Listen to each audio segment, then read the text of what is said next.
গৌর সীতানাথ প্রেমানন্দে একবার হরি হরি বল। নিতাই গৌর সীতানাথ প্রেমানন্দে একবার হরি হরি বল। নিতাই। সমবেত ভক্তবৃন্দের চরণে আমার কোটি কোটি দণ্ডবত প্রণিপাত।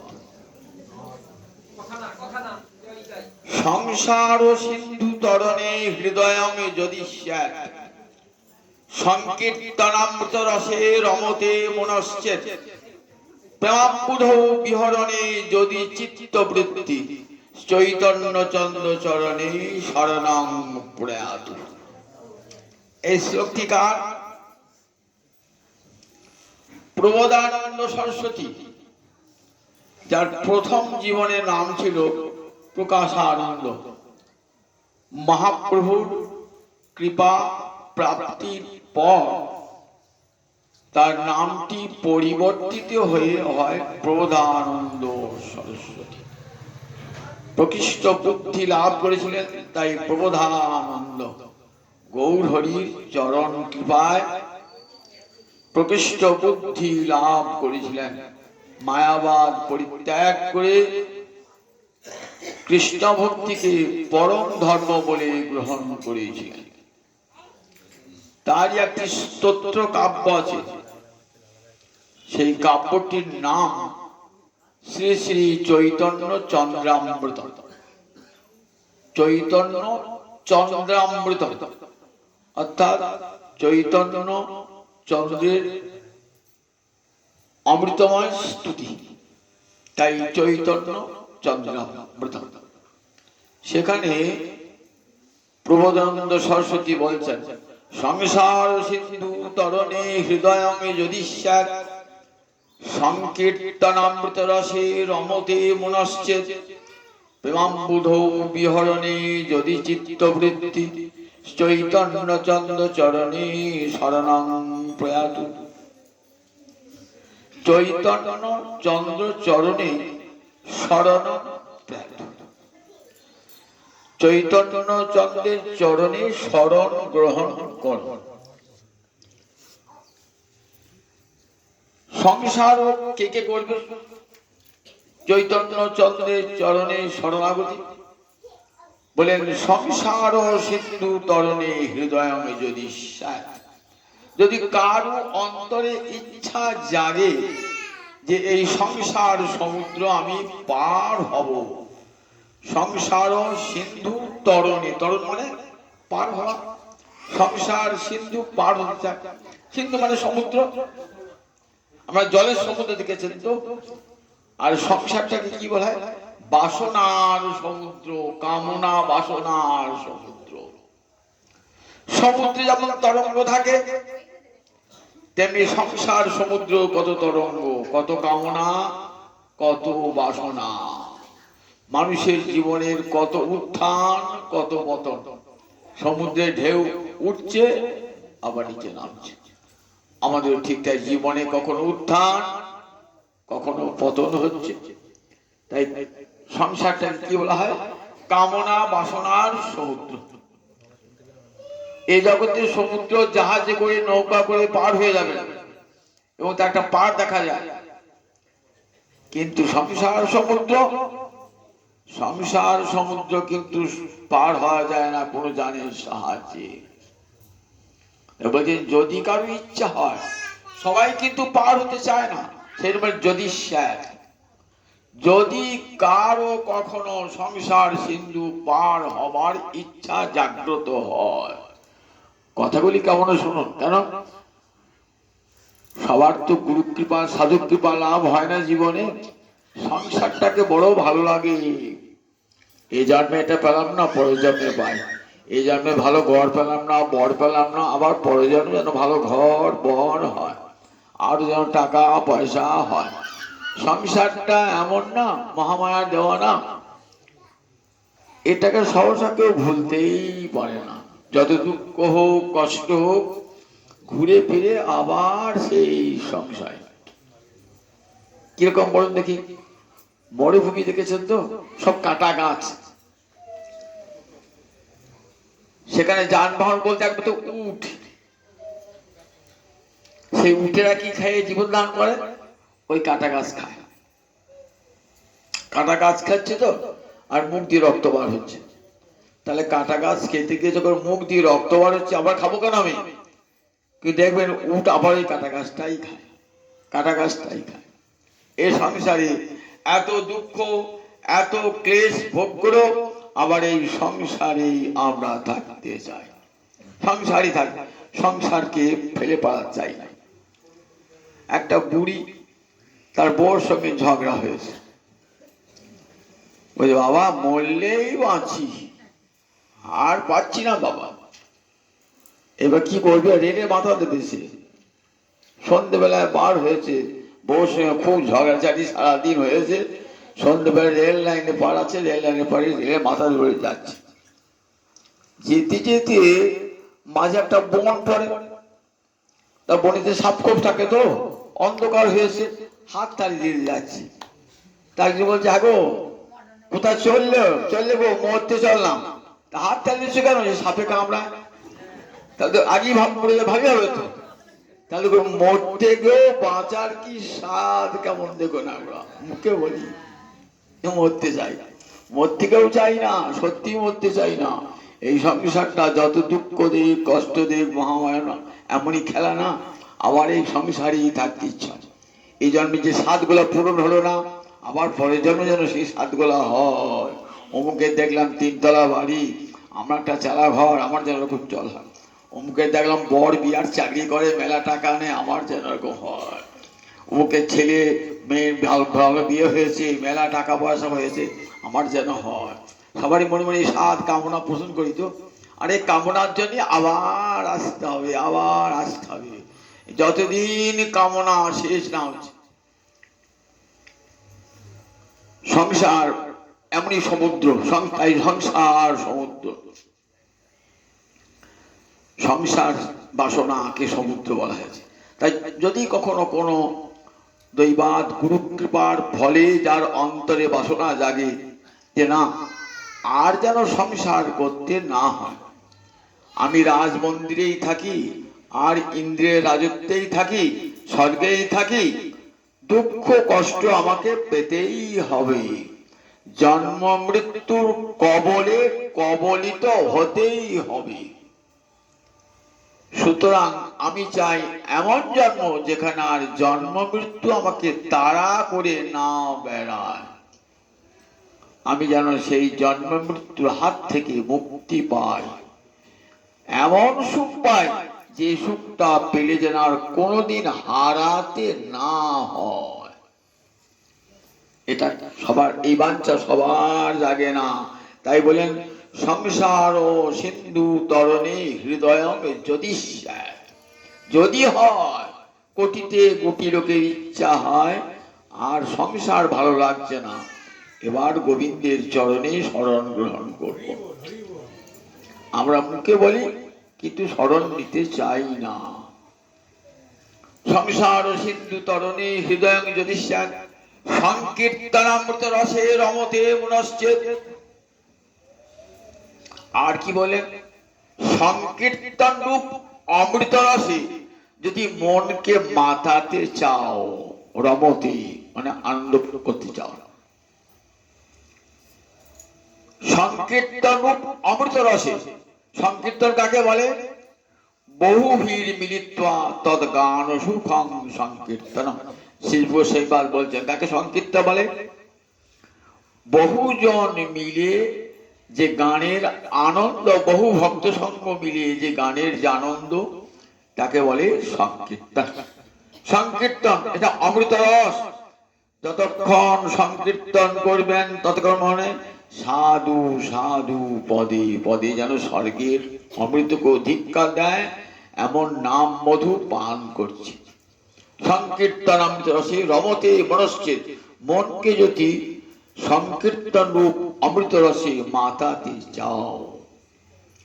প্রেমাম্বুধ বিহরণে যদি চিত্তবৃত্তি, প্রেমাম্বুধ অম্বুধি মানে সমুদ্র, সপ্তমীর এক বচনে অম্বুধ। প্রেমাম্বুধ মানে প্রেম সমুদ্রে, বিহরণ মানে সাঁতার কাটা। যদি প্রেম সমুদ্রে সাঁতার কাটতে চাও,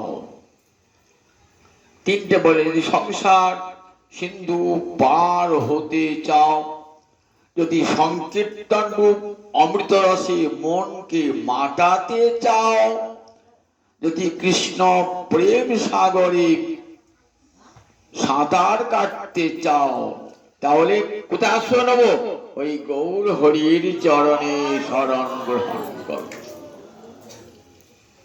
সংসার বাসনা লোপ হয়ে যাবে, মধুর সংকীর্তন রসে মন মেতে উঠবে, আর সর্বদা প্রেম সমুদ্রে সাঁতার কাটবে।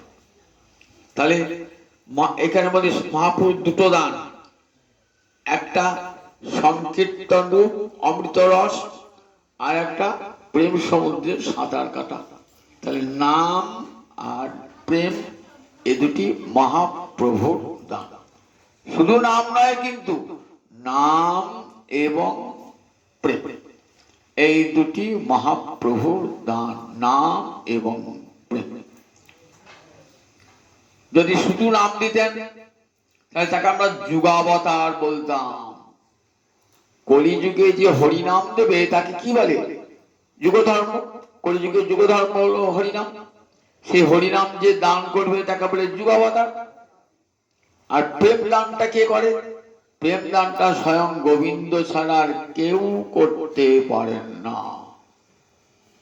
আমা বিনা অন্যে নারী ব্রজ প্রেম দিতে, যুগ ধর্ম প্রবর্তন হয় অংশ হইতে, আমা বিনা অন্যে নারী ব্রজ প্রেম দূতে। ভালো করে কথা শুনে রাখো। যুগ ধর্ম, এক একটা যুগের এক একটা ধর্ম আছে। কলিযুগের ধর্ম কি? কলিযুগের ধর্ম হরে কৃষ্ণ কৃষ্ণ কৃষ্ণ হরে হরে, হরে রাম রাম রাম হরে হরে। এটা যুগ ধর্ম। চার যুগে চারটে নাম মনে। কলিযুগের নাম কলৌ তদ হরি কীর্তনাথ। কলিতে হরি সংকীর্তন দ্বারা কি হবে? বলে মুক্তি লাভ হবে। তাহলে যুগ ধর্ম হলো হরিনাম। মহাপ্রভুকে হরিনাম দিয়েছেন নাকি? নামের সঙ্গে কি দিয়েছেন? নামের সঙ্গে রাধা রানীর প্রেম দান করেছেন, যেটা কোন যুগেই দান করা হয় নাই। মহাপ্রভু দান করলেন সেই রাধা রানীর প্রেম। কত বড় দান! নামের সঙ্গে দিলেন কৃষ্ণ প্রেম। কৃষ্ণ প্রেমটা কোন পাত্রে রাখবে না? হরিনাম রূপ পাত্রে কৃষ্ণ প্রেম রেখে দিলেন। নাম করতে করতেই কৃষ্ণ প্রেমের উদয় হবে। হরিনামের এমন মহামহিমা। দেখেছেন তো হরিদাস ঠাকুরকে বলে, নাম হতে মুক্তি পাপক্ষয় এগুলো আনুষঙ্গিক। নামের মুখ্য ফল কৃষ্ণ পদে প্রেম উপজায়।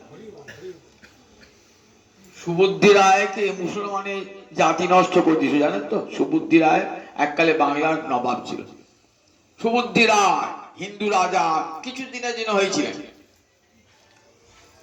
সেই সুবুদ্ধি রায় জাতিচ্যুত করেছিল হুসেন শাহ, পরবর্তীকালে যে রাজা। পিঠে একটা চাবুকের দাগ ছিল। সেই দেখে বিবি বলছে, তোমার পিঠে চাবুকের দাগটা কি করে হলো?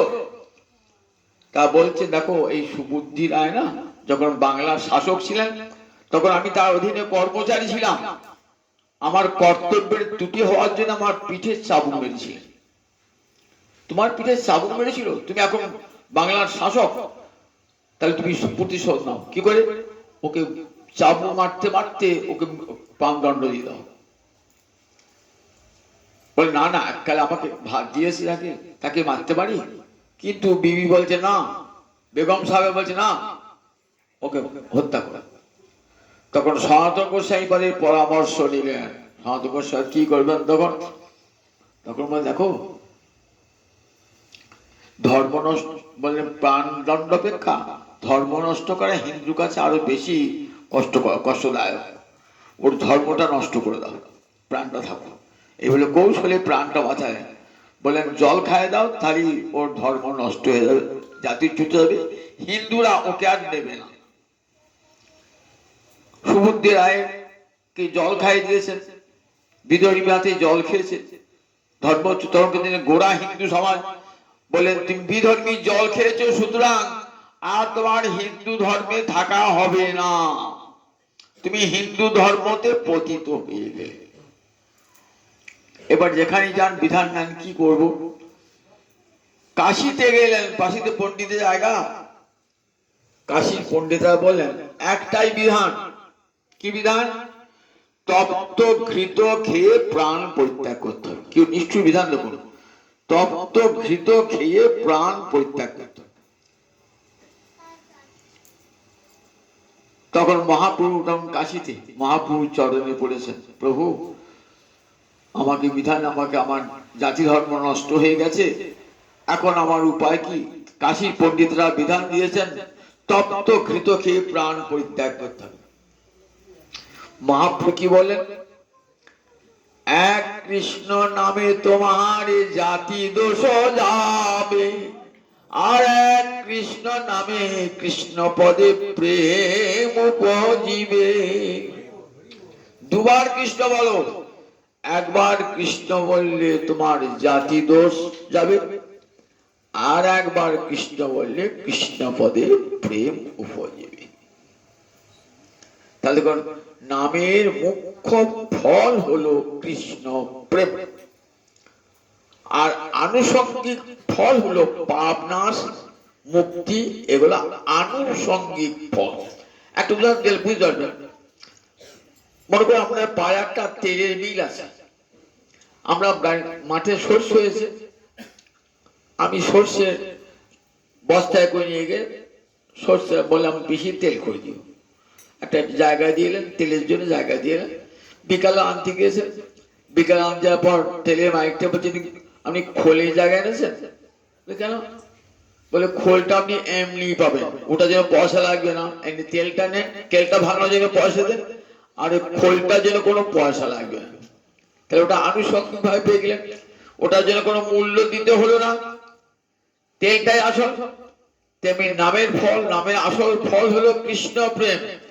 আর এই খোলটি যেমন আপনি পেয়েছেন না, ঠিক তেমনি মুক্তি, পাপ নাশ তার আনুষঙ্গিক ফল। আনুষঙ্গিক ফল, নামের মুখ্য ফল হলো কৃষ্ণ পদে প্রেম। সে প্রেমটা কেমন? রূপ গোস্বামী বলছেন, অনর্পিত চরিঙ্গি চিরাতে করুণয়া বতীর্ণ কল, সমর্পয়তু মুন্নত উজ্জ্বল রসাং সভক্তি শ্রিয়ং, হরিপুরট সুন্দর দুতি কদম্ব সন্দীপিত, সদা হৃদয় কন্দরে স্ফুরতু বসচি নন্দন। বিদগ্ধ মাধব নাটক বলে একটা নাটক লিখেছিলেন, আমরা সবাই জানেন রূপ গোস্বামী পাদ। কত গ্রন্থ লিখেছিলেন, তারপরে দুটি নাটক বিখ্যাত, বিদগ্ধ মাধব এবং ললিত মাধব। একটিতে আছে ব্রজলীলা, আর একটিতে আছে পুরলীলা অর্থাৎ দ্বারকা লীলা। এই বিদগ্ধ নাটক এর মঙ্গলাচরণ, আগেকার দিনের নিয়ম ছিল গ্রন্থ লিখতে গেলে আগে মঙ্গলাচরণ করতে হয়। কোন সভা সমিতিতে আগে বৈদিক মন্ত্র বলে মঙ্গলাচরণ করতে হতো। মঙ্গলাচরণে কি কি থাকে? মঙ্গলাচরণে থাকে কি প্রতিপাদ্য বিষয়, এই গ্রন্থটার প্রতিপাদ্য বিষয় কি, বস্তু নির্দেশ, একে বলে প্রতিপাদ্য বিষয়। আর কি থাকে? প্রণতি জ্ঞাপন, প্রণাম জানানো হয়, আরাধ্য দেবতাকে প্রণাম জানানো হয়। আর একটা কি? আশীর্বাদ, জগতের প্রতি আশীর্বাদ। এই শ্লোকটিতে রূপ গোস্বামী পাদ জগতের জন্য হয়ে আশীর্বাদ চেয়েছেন। সদা হৃদয় কন্দরে স্ফুরতু ব শচী নন্দন। বৈবিসর্গ ব মানে তোমাদের, সংস্কৃতে যুষ্পদ শব্দ, তুমি বললে বোঝায় যুষ্মৎ শব্দ। সেই যুষ্মৎ শব্দের ষষ্ঠীর বহুবচনে দুটো রূপ হয়, যুষ্মাকম আর বহ, মানে তোমাদের। তোমাদের হৃদয় কন্দরে, হৃদয় গুহায় সুরতু শচীনন্দন, শচীনন্দন তোমাদের হৃদয় গুহায় স্ফূর্তি প্রাপ্ত হোক। কেমন আশীর্বাদ দিয়ে করলেন, তোমাদের সকলের হৃদয় গুহায় শচীনন্দন স্ফূর্তি প্রাপ্ত হোক। আমরা সব সময় যেন শচীনন্দনকে মনে পড়ে। সেই শচীনন্দন কেমন তা বলছেন, অনর্পিত চরিচিরাত করুণায়া অবতীর্ণ করো। করুণা করে কলিকালে অবতীর্ণ হয়েছিলেন। করো মানে কলিকালে, কলি শব্দের সপ্তমীর এক বচনে করো মানে কলিকালে, করুণায়া অবতীর্ণ, করুণা করে, করুণা হেতু অবতীর্ণ হয়েছে। গোবিন্দের ইচ্ছা হলো যে আমি তো বহুদিন প্রেম ভক্তি দান করি নাই, গোবিন্দ লীলাটা যে শেষ হয়ে গেল, গোবিন্দ স্বধামে চলে গেলেন, গিয়ে ভাবছেন যে আমি তো জগতের জীবকে ভক্তি দান করলাম না, চিরকাল নাহি করি প্রেম ভক্তি দান, ভক্তি বিনা জগতের নাহি অবস্থান। চিরকাল মানে দীর্ঘকাল প্রেম ভক্তি দান করি নাই। এই প্রেম ভক্তি লাভ না করা পর্যন্ত জীবের অচলা স্থিতি সম্ভব নয়, অর্থাৎ জীবের অন্তরে কখনো সুখোপলব্ধি সম্ভব নয় যতক্ষণ প্রেম ভক্তি লাভ না হচ্ছে। অনর্পিত চরিং চিরাত করুণায়া অবতীর্ণ করুন। এই গৌরহরি কবার আসেন পৃথিবীতে? বললেন ব্রহ্মার একদিনে তিহ অবতার। প্রতি কলিতেই তিনি আসবেন না, ব্রহ্মার একদিনে তিহ অবতার। ব্রহ্মার একদিনটা কেমন করে হয়? খুব ভালো করে কান পেতে শুনুন, গৌরলীলা শুনছেন তো? সত্য, ত্রেতা, দাপর, কলি, এই চারটে যুগ মেলালে কি হয়? একটা চতুর্যুগ। এরকম 71 বার চতুর্যুগ ঘুরলে একটা মন্বন্তর, 14 মন্বন্তর হলে ব্রহ্মার একটা দিন। ব্রহ্মার যে একটা দিন, এমনি করে ব্রহ্মা 100 বছর বেঁচে থাকে। তারপরে ব্রহ্মার ঘুম এসে যায়, তখন কি হয়? তখন প্রলয় হয়ে যায়। ব্রহ্মা যখন ঘুম আসে না, একটা দিন যে শেষ, রাতে কি ঘুম আসে, তখন কি হয়? প্রলয় হয়, দৈনন্দিন প্রলয় বলে। আর যখন 100 বছর পর হয় তখন মহাপ্রলয় হয়। প্রতিদিন যে প্রলয়টা হয় তাকে বলে দৈনন্দিন প্রলয়। দৈনন্দিন প্রলয় কখন হবে? সত্য, ত্রেতা, দাপর, কলি, এমনি করে একটা চতুর্যুগ। 71 চতুর্যুগে এক মন্বন্তর, 14 মন্বন্তরে ব্রহ্মার একদিন মানে 12 ঘন্টা। আমাদের পরিমাণে 12 ঘন্টা, 12 ঘন্টা পর রাত্রি 12 ঘন্টা আমাদের ঘুম আসে। ওই সময় যে ব্রহ্মার ঘুম এসে যায়, প্রলয় হয়, তাকে বলে দৈনন্দিন প্রলয়। এমনি করে ব্রহ্মা 100 বছর বেঁচে থাকে। 100 বছর পর যখন ব্রহ্মা আর থাকে না, তখন মহাপ্রলয় হয়। তাহলে ব্রহ্মার একদিনে তিহ অবতার। ব্রহ্মার একদিনে একবার আসবেন কৃষ্ণ, একবার আসবেন প্রভু। কিরকম বলে, যে দাপরে কৃষ্ণ আসবে সেই কলিতে গৌরাঙ্গ হয়ে আসবে। এখন কোন মন্বন্তর চলছে? বৈবস্বত মন্বন্তর। 14 জন মনু আছে তো, তারপরে একটা মনুর নাম বৈবস্বত মনু। এখন বর্তমান যুগটা চলছে বৈবস্বত মনু। এই বৈবস্বত মনুর যে অষ্টাবিংশ চতুর্যুগ, সেই অষ্টাবিংশ চতুর্যুগে শ্রীকৃষ্ণ দাপরে নন্দ নন্দন রূপে আবির্ভূত হয়েছিলেন। যখনই কৃষ্ণ নন্দ নন্দন রূপে আবির্ভূত হবেন, তার পরবর্তী যে কলি, সেই কলিটা আমার গৌরাঙ্গ হরি আবির্ভূত হবে। খুব ভালো করে শুনুন, প্রতি দাপরে কিন্তু কৃষ্ণ আসেন না। ভগবানের অবতার আছে, কিন্তু নন্দনন্দন কৃষ্ণ প্রতি দাপরে আসবেন না, ব্রহ্মার একদিনে একবার আসবেন। আর যখন আসবেন তার পরবর্তী কলিতেই গৌরাঙ্গ হরি আসবেন।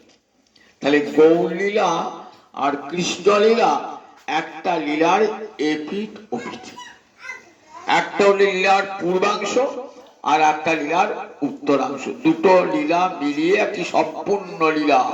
কৃষ্ণলীলা এবং গৌরলীলা দুটো মিলিয়ে একটি সম্পূর্ণ লীলা। এই বৈবস্বত মন্বন্তরের অষ্টাবিংশতি দাপরে কৃষ্ণ বৃন্দাবনে কৃষ্ণ অশেষে বিশেষে লীলা করলেন।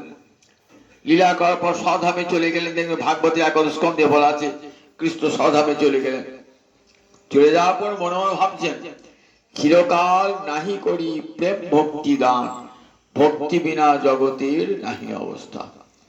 কতদিন পৃথিবীতে প্রেম ভক্তি দান করি না, কবে কোন কালে করেছিলাম। দীর্ঘকাল পূর্বে যখন একবার এরকম মন্বন্তর এসেছিল, কৃষ্ণ অবতার হয়েছিল, তখন আমি এসেছিলাম। তারপর কতদিন কেটে গেছে, কত কোটি কোটি বছর কেটে গেছে। প্রেম ভক্তি ছাড়া জগতের অবস্থান নেই, আবার প্রেম ভক্তি দান করতে হবে। সেই প্রেম ভক্তি দান করবার জন্য আবার, কিন্তু প্রেম ভক্তি দান করতে গেলে ভক্তি তো আর গোবিন্দের ভান্ডারে নাই। ভক্তি কার ভান্ডারে থাকে? ভক্তের ভান্ডারে থাকে।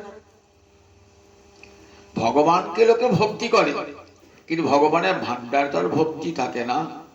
ভক্তি চাইতে গেলে কাকে যেতে হবে? ভক্তের কাছে যেতে হবে। পদ্মে মধু থাকে, আমি পদ্মের কাছে বাটি নিয়ে গিয়ে বললে আমার একটা মধু দাও তো, পদ্ম বলবি আমি কোথায় মধু পাবো? অথচ পদ্মে মধু আছে, পদ্মকোষে মধু রয়েছে। তাহলে মধু পেতে গেলে কোথায় যেতে হবে?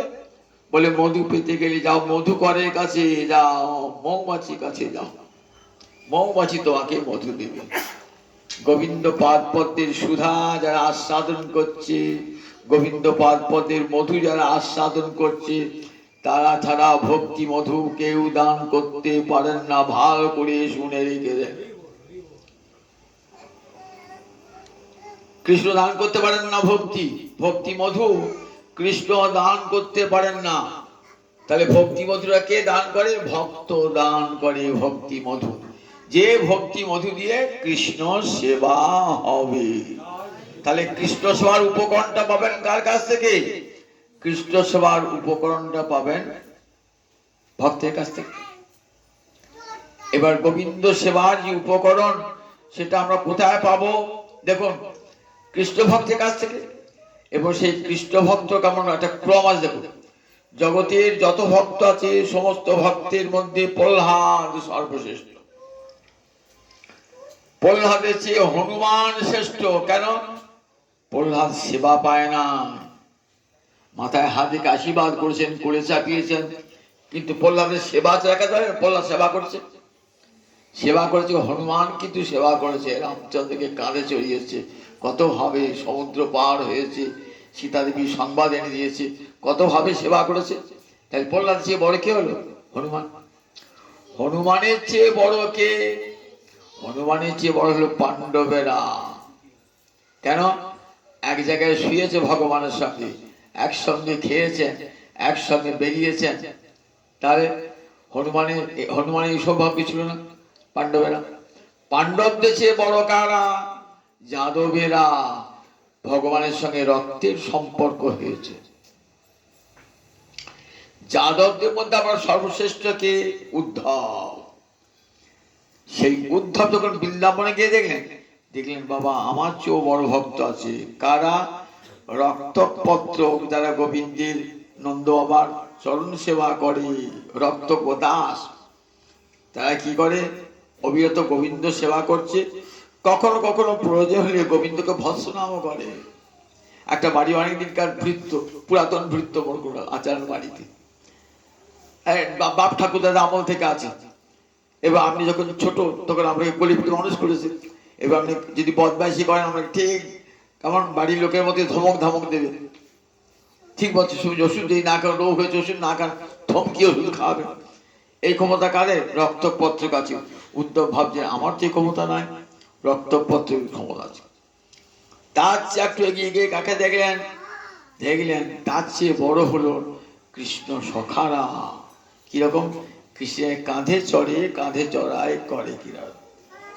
গোবিন্দের কাঁধে চলেছে, শ্রীরাম কাঁধে চলেছে, সুদাম কাঁধে চলেছে। খেলা করতে করতে হেরে গেছে। পণ্ডিকে খেলা তো বলে কাঁধে কাঁধে যে হেরে যাবে সে বিজয়ীকে কাঁধে চড়াবে। কৃষ্ণ হেরে গেছে, এবার শ্রীরামকে কাঁধে চড়িয়েছে। বুঝুন একবার, গোবিন্দ অঙ্গে চরণ ঠিকছে, এতটুকু সংকোচ বলতে নয়। দেখছেন উদ্ধব বাবা কত বড় ভক্ত, কৃষ্ণের কাঁধে চড়ে কৃষ্ণের বক্ষে চরণ দিয়েছে। তার চেয়ে বড় কে দেখলেন এবার? দেখছেন এবার মা যশোদা বেঁধেছে, বেঁধে লাঠি হাতে তাড়া করছে। লাঠি হাতে, ভাড় ভেঙেছিস তোকে শাস্তি দান করবো। মা আমার হাতে লাঠি লেগেছে। তাহলে শ্রীরাম সুদামের চেয়ে কে বড় হলো? মা যশোদা বড় হলো। এবার যশোদার চেয়ে আর কে বড় হলো? ব্রজ গোপীরা বড় হলো। কেন? তারা মান ও ভরে প্রত্যাখ্যান করেছেন ভগবানকে। রাধারানীর কুঞ্জ কুটিরে এসেছেন তো, চন্দ্রাবলী কুঞ্জ থেকে রাধারানী কুঞ্জে এসেছেন। রাধারানী বাসর সাজিয়ে রেখেছেন, বাসক সজ্জিকা নায়িকা। অনেকক্ষণ ধরে উৎকণ্ঠিতা। এদিকে গোবিন্দ তো চন্দ্রাবলী কুঞ্জে চলে গিয়েছে, আসতে বিলম্ব হয়েছে। রাধারানী মানে ত্যাগ করে কুপিতা খণ্ডিতা নায়িকা। ঢুকতে দেবি না কৃষ্ণকে, ঢুকতে দেবি না। সখী মঞ্জরীগণকে বলে দিয়েছে কৃষ্ণ এলেও ঢুকতে দেবি না, কৃষ্ণ এলেও ঢুকতে দেবে না। সখী মঞ্জরীরা প্রত্যাখ্যান করছে। রাধারানীর কাছে গিয়েছে, রাধারানী একটু হেসে কথা বলো না। তমসি মম ভূষণহং তমসি মম জীবনং তমসি মম ভব জলধি রত্নং। রাধারানী তুমি আমার ভূষণ, তুমি আমার জীবন, তুমি আমার ভব সমুদ্রের রত্ন। যাও যাও, যাহি মাধব যাহি কেশব মহাপদ কৈত মাধব। যাও মাধব, যাও কেশব, তোমার কপট কথা শুনবো না। তাকে যোগী পায় না যোগ সাধনে, জ্ঞানী পায় না জ্ঞান সাধনে, তাকে আমার রাধারানী মান ভরে প্রত্যাখ্যান করছেন।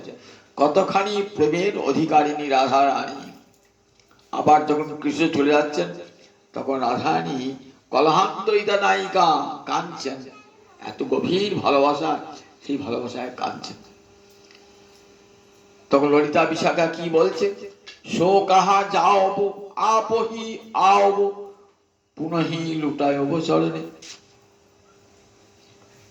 মান করে কেউ কাঁদে না কি, কাঁদলে মানে গরব থাকে না। মান করে কেউ কাঁদে না কি, মান কয়লি তো কয়লি কলহে কাহে কান্দসি। মানে কয়লি তো কয়লি বইছি রহু দহ ভবনী।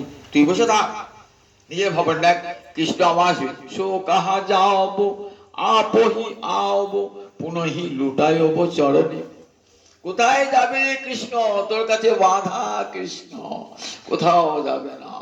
সো কাহা যাও আপহি, আপনা আপনি আসবে। দেখবি আবার তোমার চরণ ধরে রাই রাখো বলে তোর চরণে ধরে সেধে যাবে। রাই রাখো বলে তোর চরণে ধরে সেধে যাবে। রাই রাখো বলে চরণে ধরে সেধে যাবে। তাহলে ভক্তির ভান্ডারী হলেন রাধারানী, একবারে চরমে মহাভাব স্বরূপিণী রাধারানী। তাহলে যদি গোবিন্দকে সেবা করতে হয় তাহলে ওই ভক্তি মধু কার কাছে পাবো? মহাদেবী মহাভাব স্বরূপিণী রাধারানীর চরণে। রাধারানীকে সেবা করলে রাধারানী কৃপা করে কৃষ্ণ সেবার মধু উপকর ভক্তি মধু দান করবে। তাই গোবিন্দ ভাবছেন যে আমি তো ভক্তি দান করব, ভক্তি তো আমার নাই, আমার ভান্ডার তো ভক্তি থাকে না। তাহলে রাধারানী ভান্ডারে ভক্তি আছে। ভক্তি চূড়ান্ত সীমায় মহাভাব বলা হয়। তা ওই যদি রাধারানীকে চান, রাধারানী দেখো আমি যাব কলিকালে, সব জীবিকাকে ভক্তি দান করব, কিন্তু আমার তো ভক্তি নাই। আমরা ব্যাংকে টাকা নাই, আর বলছি লোককে দান করব। ব্যাংকে একটা পয়সা নাই, আমি সবাইকে দান করবো। দান করি, দান করি, পয়সা টাকা দেয়, তুমি দান করবেন তো। গোবিন্দ তো কিছুই নাই, গোবিন্দে দেবী কি করে ভক্তি? সে তো রাধারানী, একবারে প্রেম সমুদ্রের আধায় রয়েছে। চাই তো দেবে না, চাই সামনে একটু দেবে। যেমন ব্যাংকে মেলা টাকা আছে, আমি চাই দাও, কিছু দাও না, 10,000 নাও, 20,000 নাও, 50 কোটি টাকা আছে, দেবে আমাকে? দেবে না। তাহলে চুরি করতে হবে, চুরি না করলে পরে পাওয়া যাবে না, চুরি করতে হবে। তা চুরি করতে গেলে ধরা পড়ে যাবে তো। কেন ধরা পড়ে যাবে? আমি যদি ব্যাংকে টাকা চুরি করতে যান, ধরা পড়বেন না? লাইট জ্বলছে, কত প্রহরী আছে, ধরা পড়ে যাবে। তা গোবিন্দের প্রেম চুরি করে এনে জীবকে দেবে তো? গোবিন্দের আহারের প্রেম চুরি করে এনে যতবার চুরি করতে যাচ্ছেন না, কেবল ধরা পড়ে যায়, কেবল ধরা পড়ে যাচ্ছে। কি করে ধরা পড়ছে? তারপরে অষ্টমহাশক্তি, ললিতা, বিশাখা আদি সব জায়গা আছে, প্রহরী হয়ে জায়গা আছে, তাদের অঙ্গ দুটিতে সব আলোকিত হয়ে রয়েছে। কালো কৃষ্ণ যতবার যায় ততবারই ধরা পড়ে যায়, ততবারই ধরা পড়ে যায়, চুরি আর করতে পারছে না। কিন্তু গোবিন্দ মনে মনে ভাবছেন, এক চুরিটা আমি ছোটবেলা থেকেই শিখেছি, মায়ের পেট থেকে জন্মি চুরিটা আমি শিখেছি। আমি যখন জন্মালাম না, জন্মানোর সঙ্গে সঙ্গে চুরি করতে শিখেছি। কিরকম? আমাকে যখন ব্রজের মায়েরা দেখতে হলো, চল মা যশোদা একটা ছেলে হয়েছে, দেখা শিখে চল। যেদিন আহা কি সুন্দর ছেলে রে, তখন নিজের ছেলেকে ভালোবাসতে ইচ্ছে হচ্ছে না, মনে হচ্ছে যশোদার ছেলেটাকেই ভালোবাসি। ওই ছেলে যদি আমার হতো, সবাই ভাবছে ওই ছেলে যদি আমার হতো, নিজেদের ছেলে রয়েছে, যশোদার ছেলে যদি আমার হতো। পশ্যদাং নয়ন মানস চৌরা। পশ্যদাং মানে যারা দেখছে তাদের নয়ন এবং মন চুরি করে নিয়েছে। যারা দেখতে গেল না, দেখার সঙ্গে সঙ্গে লোকটা বাড়ি ঘর থেকে বেরিয়েছে, নন্দরাজের গা থেকে বেরিয়েছে, আর কিছুই খুঁজে পাচ্ছে না। কি গো, আমি কোথায় এসেছি, কোথায় যাচ্ছি, কেন গো? তা বলছে আমার মনটা কে চুরি করে নিয়েছে। তো কে চুরি করবে? কার বাড়িতে ঢুকেছিলে? নন্দরাজের ছেলের বাড়িতে চুরি করে নিয়েছে।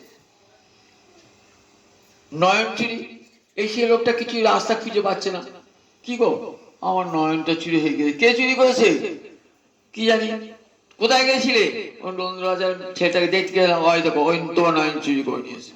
তাহলে নয়ন চুরি হয়ে গেল, মন চুরি হয়ে গেল, নয়ন মানুষ হয়েছে। ওগুলো ছোটবেলা থেকে চুরি করে। একটু যে বড় হয়েছেন না, কেমন চুরি শিখেছেন দেখুন।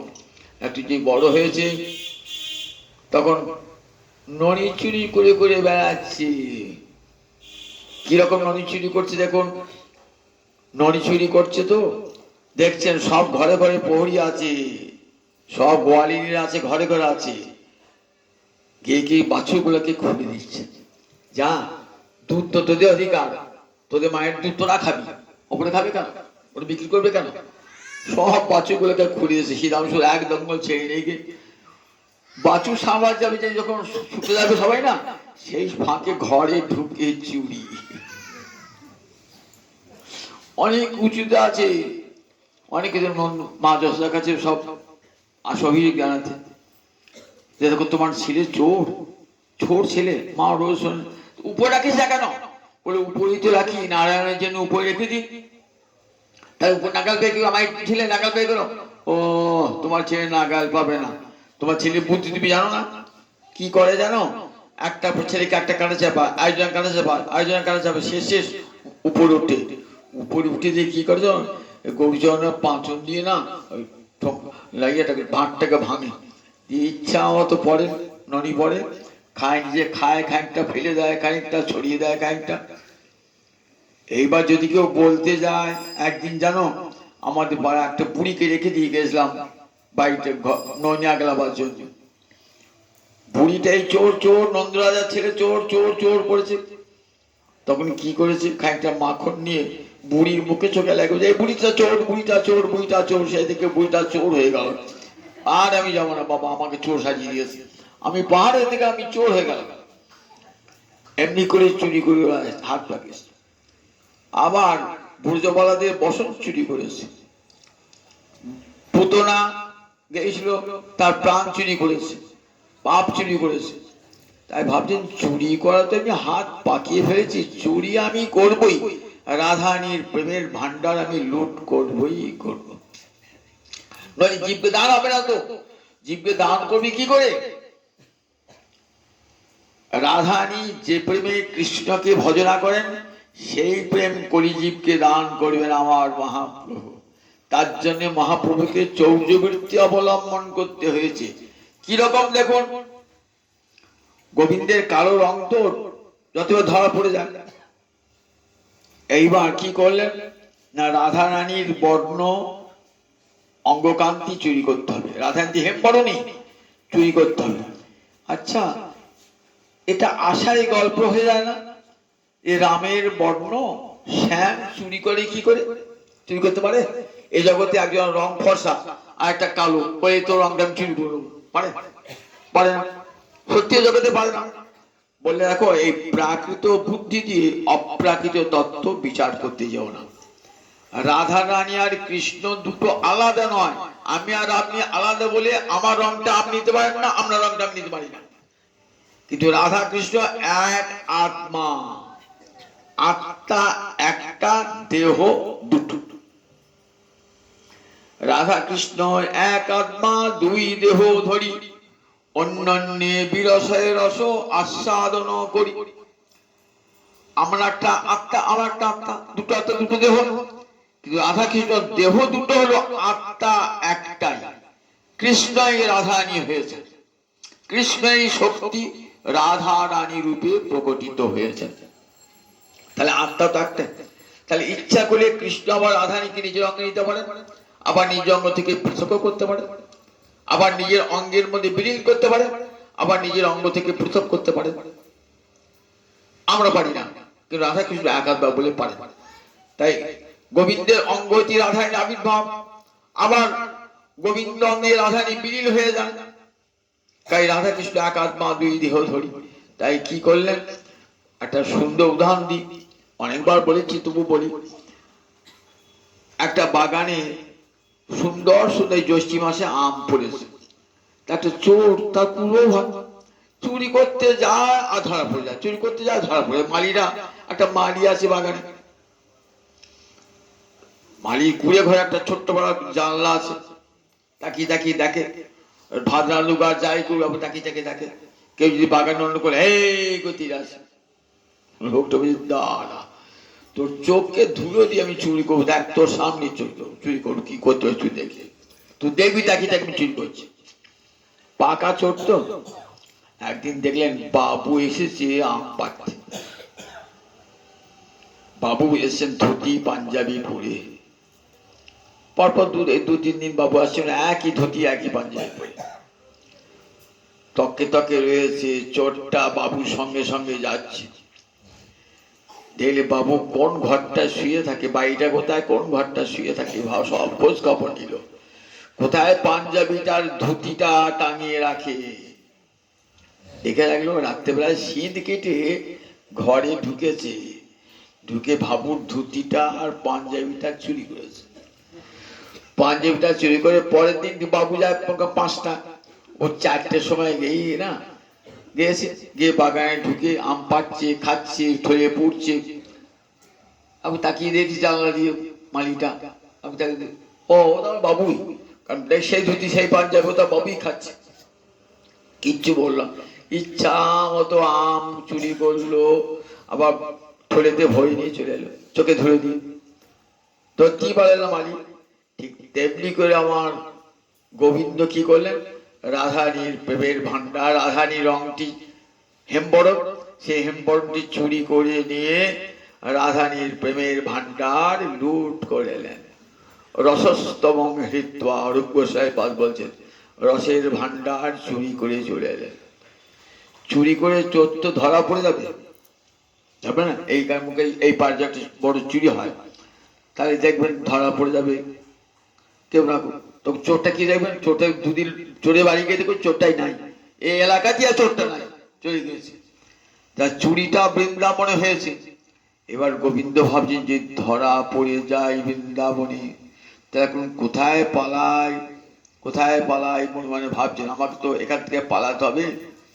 শুধু তাই নয়, আমার বেশটাও পাল্টাতে হবে। এই কালো রূপে থাকলে তো হবে না, আবার রাজনন্দন হয়েও থাকলে হবে না। আমাকে এবার কি করতে হবে? এইবার আমি যাব কোথায়? গৌর দেশে যাব। সেখানে শচীগর্ভ সিন্ধু মাঝে গৌরাঙ্গ হয়ে উদিত হও। রাধারে বরণ, রাধার অঙ্গ কান্তি, রাধার ভাব গ্রহণ করে আমি গৌরাঙ্গ রূপে আবির্ভূত হব। তাই এলেন রাধানী ভাব কান্তি অঙ্গীকার করে। আর চিনতে পারবে কেউ? কেউ চিনতেই পারবে না। মস্তক মুন্ডন করি, কেশব ভট্টির কাছে সন্ন্যাস গ্রহণ করি। কোথায় গিয়েছেন? নীলাচলে বসিয়ে কাঁদছেন হা কৃষ্ণ বলে। তার আগে দক্ষিণ ভারত বেড়াতে গিয়েছেন, তো পণ্ডিত সার্বভৌম বলেছেন দক্ষিণ ভারতে একজন পরম বৈষ্ণব আছেন, তিনি বড় পণ্ডিত বৈষ্ণব, রায় রামানন্দ। তিনি বড় রাজকর্মচারী, রাজ্যপাল, তার সঙ্গে সাক্ষাৎ করে আনন্দ পাবে। গোদাবরী নদীর তীরে রায় রামানন্দের সঙ্গে সাক্ষাৎকার। চিনতে পেরেছেন ললিতা সখী, তো রায় রামানন্দ হয়ে এসছে ললিতা সখী। এবার সব পুরুষ রূপ ধারণ করেছেন। রাধানী না পুরুষ রূপ ধারণ করেছেন, কাজী সব পুরুষ রূপ ধারণ করেছেন। এইবার রায় রামানন্দ বলে, প্রভু একদিন তোমার সঙ্গে সাক্ষাৎ করে আমার আনন্দ হলো না, দিন কয়েক যদি থাকুক আনন্দ হয়। এক ব্রাহ্মণের গৃহেতে মহাপ্রভু সন্ন্যাসী, তো সেই ব্রাহ্মণের গৃহে ভিক্ষা গ্রহণ করছেন।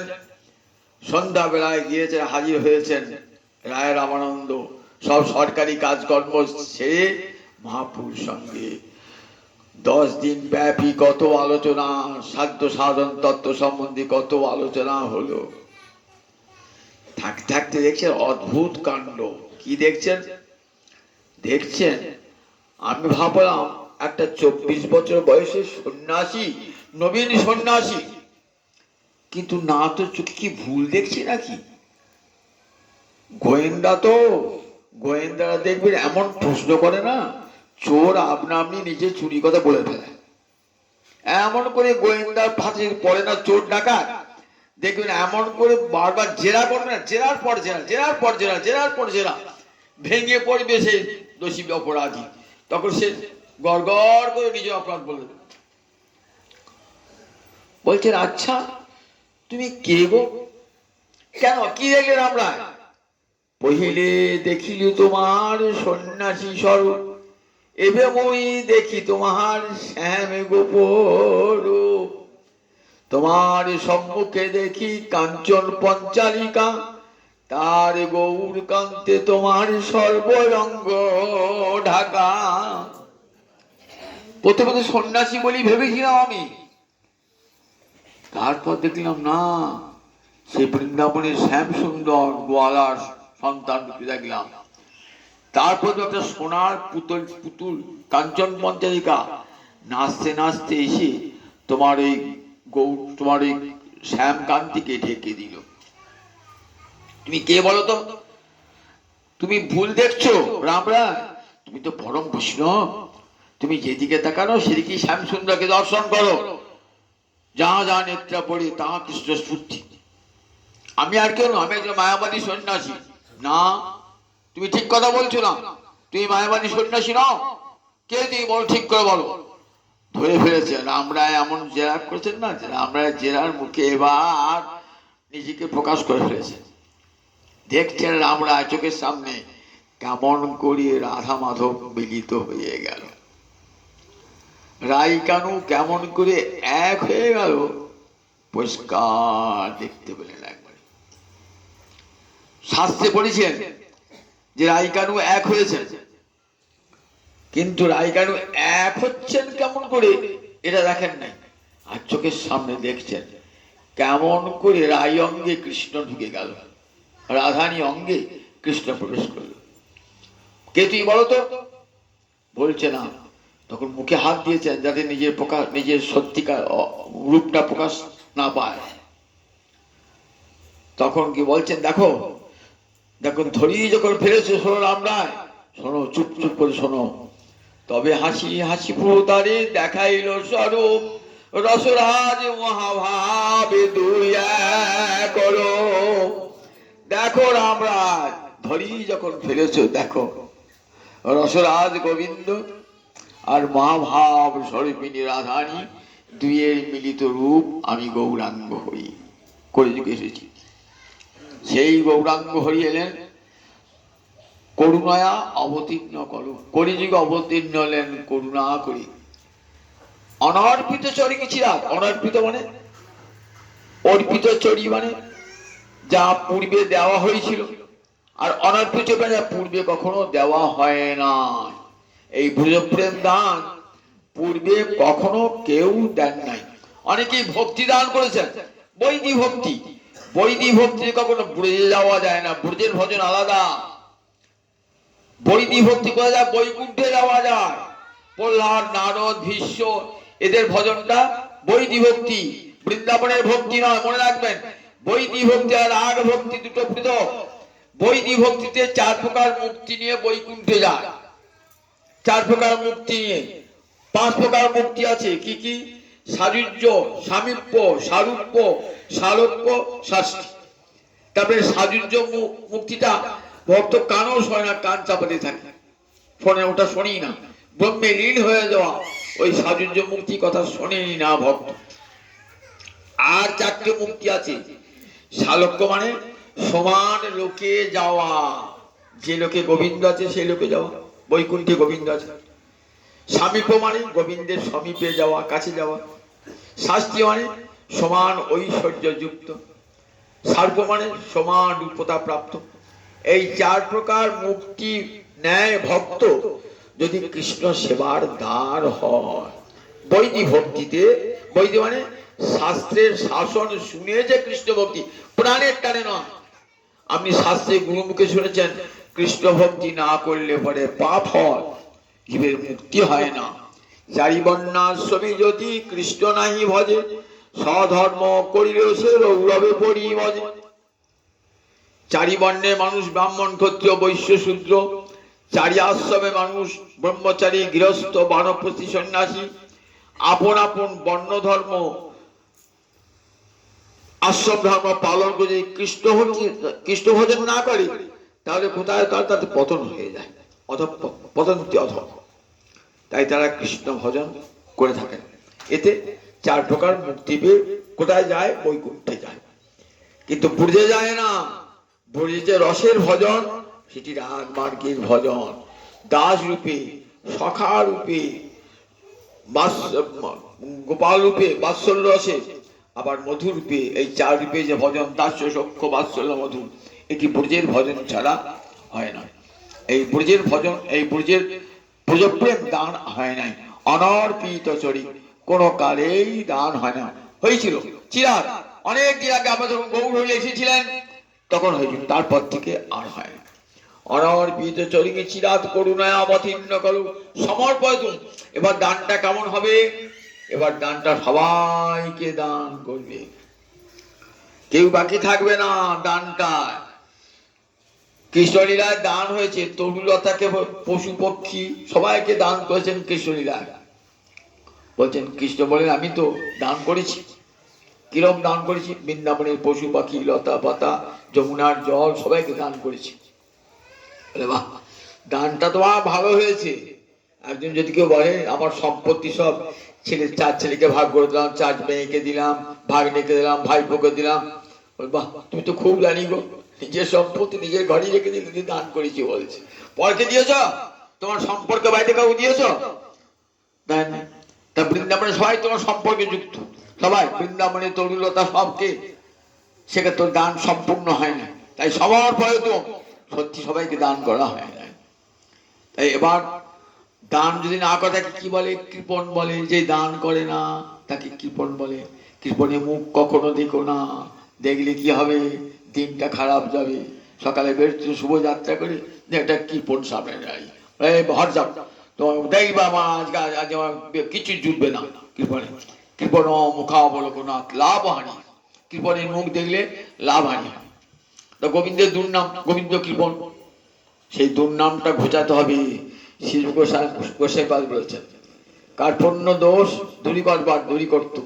কার্পণ্য দোষ দূর করবার জন্য কি বলে? সমর্পণ। এবার সবাইকে দান হবে, যাকে তাকে। রাজাকেও দান হবে, ভিখারিকেও দান হবে, ব্রাহ্মণকেও দান হবে, চণ্ডালকেও দান হবে, পুণ্যবানকেও দান হবে, পাপিষ্ঠকেও দান হবে, ভাগ্যবানকেও দান হবে, আবার ভাগ্যহীনকেও দান হবে। সবাইকে, ব্রাহ্মণ চণ্ডাল জাতি বর্ণ সকলকে দান করবেন। তবে সমর্পিত উন্নত উজ্জ্বল রসাং স্বভক্তি শ্রিয়, তিনি যে ভক্তির বিষয় সেই ভক্তি দান করবেন। কেমন? উন্নত উজ্জ্বল রসময়ী, অর্থাৎ ব্রজগোপীরা যে প্রেমে গোবিন্দকে ভজনা করেছিলেন, এত উঁচুতে উন্নত যে ব্রহ্মাদি দেবগণ পান না। আর উজ্জ্বল, যেখানে বিন্দুমাত্র কামনা বাসনা নাই। আত্মেন্দ্রিয় প্রতিবাঞ্ছা তারে কহে কাম, কৃষ্ণেন্দ্রিয় প্রতিবাঞ্ছা ধরে প্রবনাম। কৃষ্ণ সুখৈক তাৎপর্যময়ী সেবা, কিসে কৃষ্ণ সুখী হবে?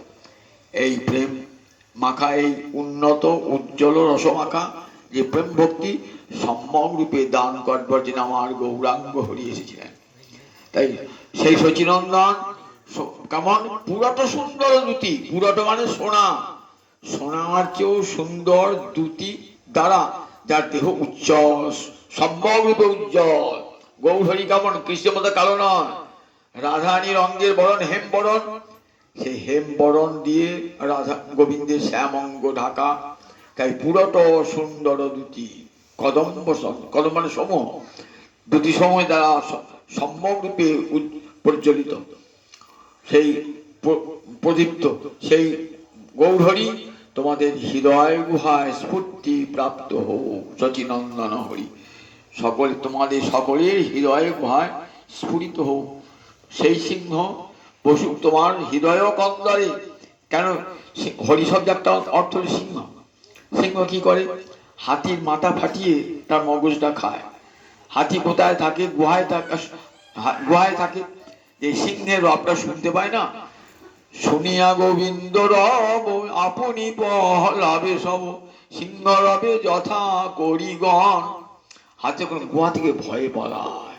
আমাদের হৃদয় গুহায় পা ফাটি আছে, তীরদ কলমস, তীরদ মানে দুটো দাঁত, কাজে হাতির কলমস মানে পা, সেটা দূর হবে কে?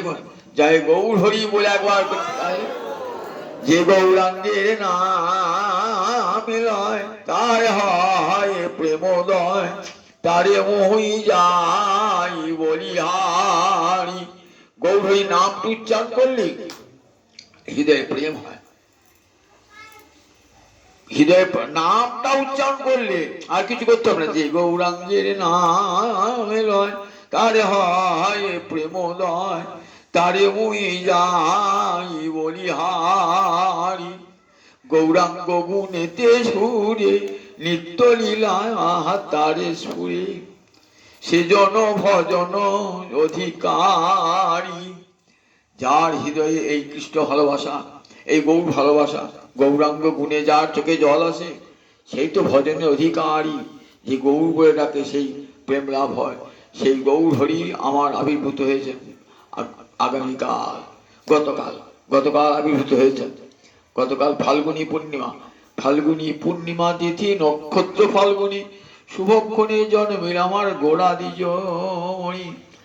জগতের সমস্ত পাপ তাপ নাশ করবার জন্য এসেছিলেন আজ থেকে 540 বছর আগে। শচী জগন্নাথকে অবলম্বন করে জগৎ জীবের অমঙ্গল দূর করবার জন্য হরিঘোর তিমি রোগের আসল জগজন, ধর্ম কর্ম গেল দূর, অসাধনে চিন্তামণি বিধি মেলা বলবানি, আমার গোড়া বড় দয়ার ঠাকুর। কলির অন্ধকার যখন জীবকে গ্রাস করেছিল, তখন আমার গৌরাঙ্গ হরি আবির্ভূত হলেন। কলির অন্ধকার নাশ করে জীবকে পরম পথে সন্ধান দান করলেন, পরম প্রেম ভক্তির পথে যাত্রা নির্দেশ করলেন। তাই গৌর হরি আমার জগতের চিরবরেণ্য চিরস্মরণীয় নমো মহাবদান্যয়। আমার গৌর হরির মতন এত বড় বদান্য, এত বড় দাতা সে উনি জগৎ আর নয়। সেই গৌর হরির চরণে কোটি কোটি প্রণাম জানিয়ে আজকে আমার হরিকথার হরিকথার বিশ্বাস জানি তাই জানি তাই।